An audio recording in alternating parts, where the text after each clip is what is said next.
Shalom. Shalom.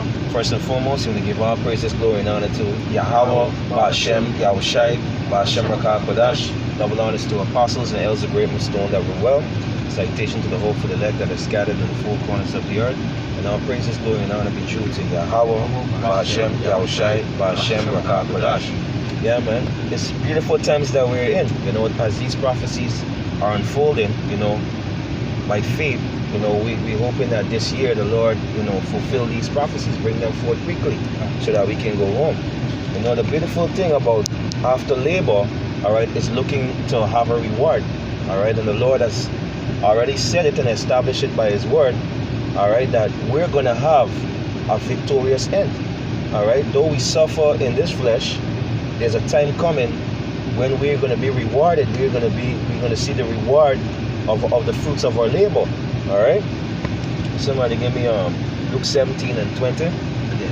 Luke 17 and 20. See, and when he was demanded of the Pharisees when the kingdom of the Most High should come, he answered them and said, "The kingdom of Yahweh cometh not by observation. Neither shall they say, Lo here or Lo there. Right. For behold, the kingdom of Yahweh is within you." All right, so the kingdom of Yahweh Ba'ashem Yahweh starts with the spirit within you. All right, the renewing of your mind. Give me Ephesians 4 and 22.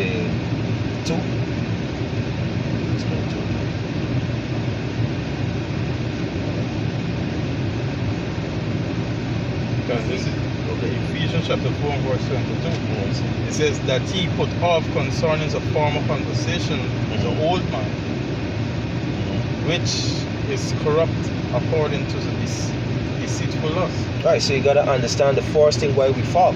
All right, by taking this doctrine of the wicked, all right, it causes us to fall. But now the Lord is rebuilding the kingdom within us. He's establishing the government, the 144,000 men.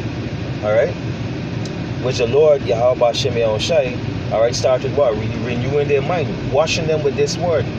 All right, Yahweh Shai, all right, he's that high priest. All right, so as it is in the heaven, so it is in the earth.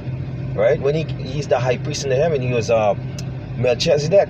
All right, when Yahweh Shai, you know, he died, he was that lamb, that ultimate sacrifice. He shed his blood chiefly for the elect, for all Israel, but chiefly for the elect at this time. All right, go on, Lamar. It says verse 23, and be renewed in the spirit of your mind. Right, be renewed in the spirit of your mind, being transformed. All right, putting off the formal lifestyle of this world. All right, and returning to your heritage. All right, striving to serve the Most High to the best of your ability. All right. Yeah, jumping back to Luke 17 and 21. Yeah. Back in Luke 17 and 21. Back 21. Done. He said, neither shall they say, Lo here or Lo there. Right. For behold, the kingdom of Yahweh is within you. All right, it starts with you renewing your mind. All right. Secondly, all right, no, the heathens, you know, everyone is looking for a physical temple made with wood and all these things. All right, but the Most High is establishing his men. All right. Give me 1 Corinthians 2 and 9.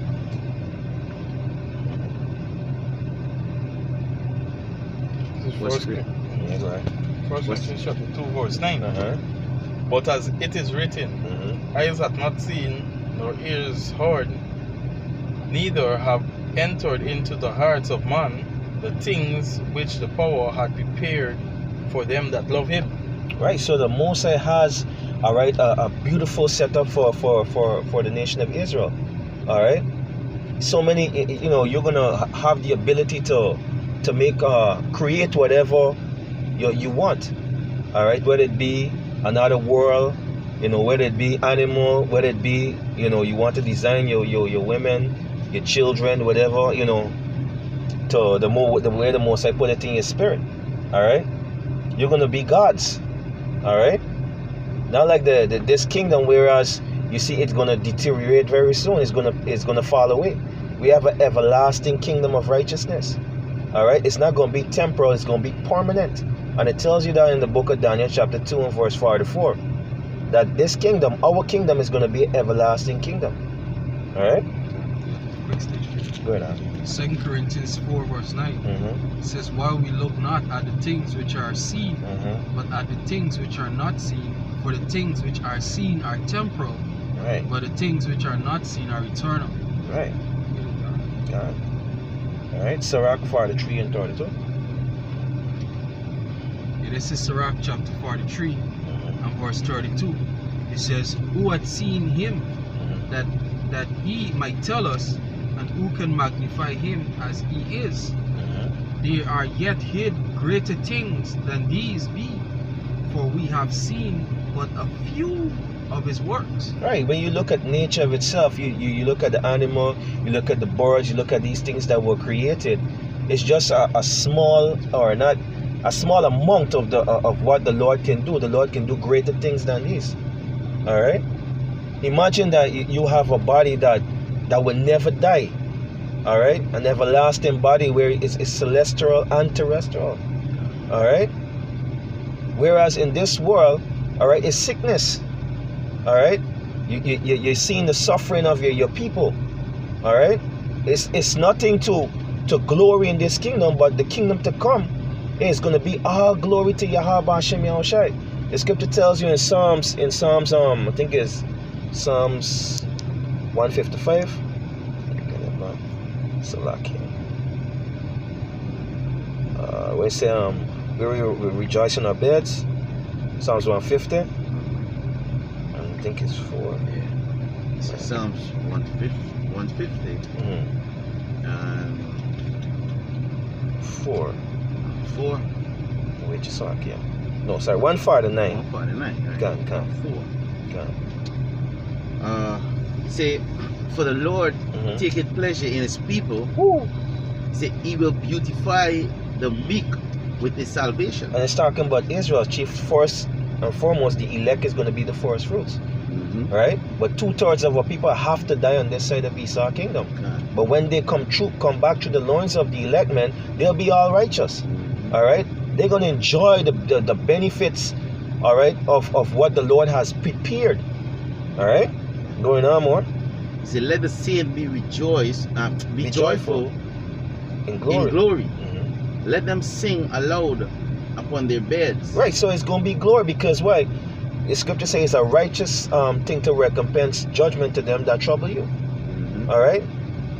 But the key point of it is that not only are we going to rejoice, we're going to rejoice for the Most High being with us, not leaving us as a people anymore.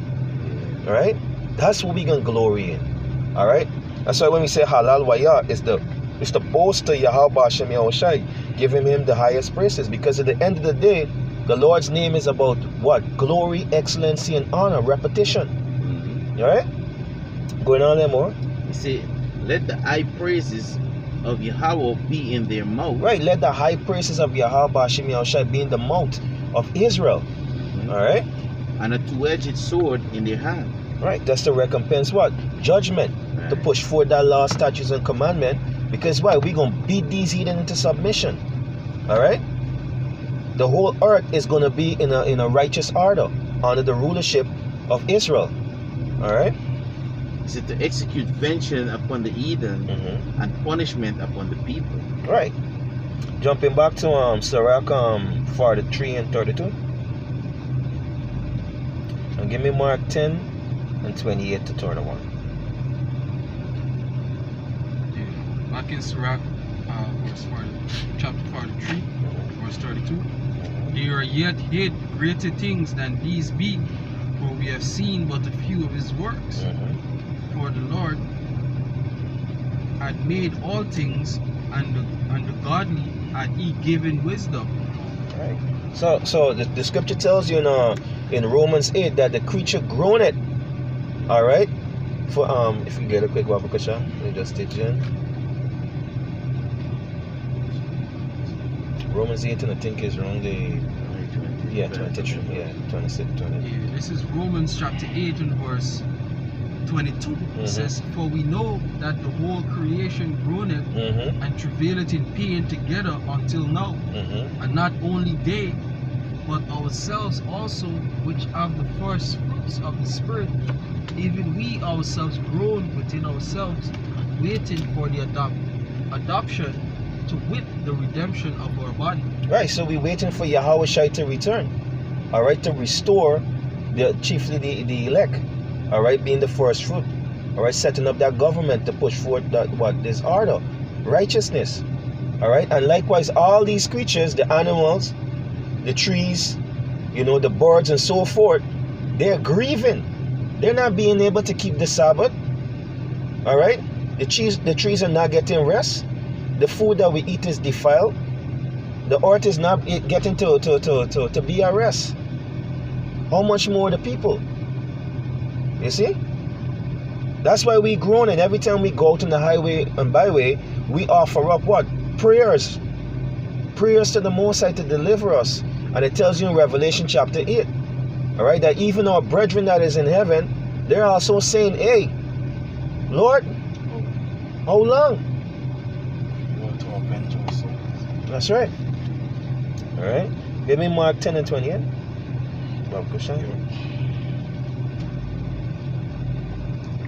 This is Mark 10 and verse 28.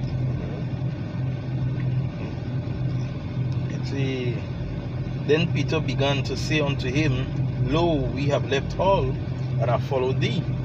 And Yahushua answered and said, Verily I say unto you, there is no man that hath left house, or brethren, or sisters, or father, or mother, or wife, or children, or lands, for my sake and the gospel, but he shall receive 100-fold now in this time, houses and brethren and sisters and mother and children and lands, with persecutions, and in the world to come eternal life. All right, so though these things are temporal, all right, you have your family, your brother and your sister, the truth is what's important, maintaining integrity, because when you look at it, Job had lots of abundant riches, but guess what? Despite it all, he maintained his integrity. All right, he didn't put his whole family over the truth and forsake the truth. He didn't put okay, all right, in a bad state, let me just give up everything. He didn't do that. He maintained his integrity and stayed focused on the Lord. All right, what the psalmist David said, he said, I will look to the hills from whence cometh my help. My help cometh from the Most High. So your daily walk, despite what you're going to go through, the Lord has already made preparation for you once you're willing to put your hand to the plow. Once you're willing to do all that you can, all right, to serve the Most High to the best of your ability. All right? And the Lord said it. Whatsoever you lose in this life, He's going to give you 100-folds in the kingdom to come. Right? Whether it be children, whether it be wife, whether it be cat, whatever it be. The Lord had made that promise. And the scripture said the Lord is not slack concerning His promises. Right. All right? Give me 2 Peter 3 and 13. And St. John 14, 1 and 2. The 2 Peter chapter 3 verse 30. Nevertheless, we according to His promise look for a new heaven and a new earth, wherein dwelleth righteousness. All right, it says nevertheless, we according to His promise look for a new heavens and new earth, wherein dwelleth righteousness. All right, it's not talking about the earth is gonna to be destroyed. It's talking about what? Rulership. All right, because it tell you in Ecclesiastes 1 that the earth abideth forever. So you have to see who's in power right now. Job 9 and 24 says the earth is given into the hands of the wicked. All right, Malachi chapter 1 verse 3 and 4 tells you who the wicked is. Esau, Edom. And they're the ones at this end time, according to the prophecy, Revelation 13 and 16, all right, that He caused it all. They're the nation that is pushing the MOTB. All right, so before we can get to the kingdom, there's certain prophecies that we must go through. All right, like the MOTB being one, race war, famine, all these things, because the scriptures tell you those that endure to the end will be rewarded, being the first fruits. Right? So we're looking for an everlasting kingdom of righteousness. All right?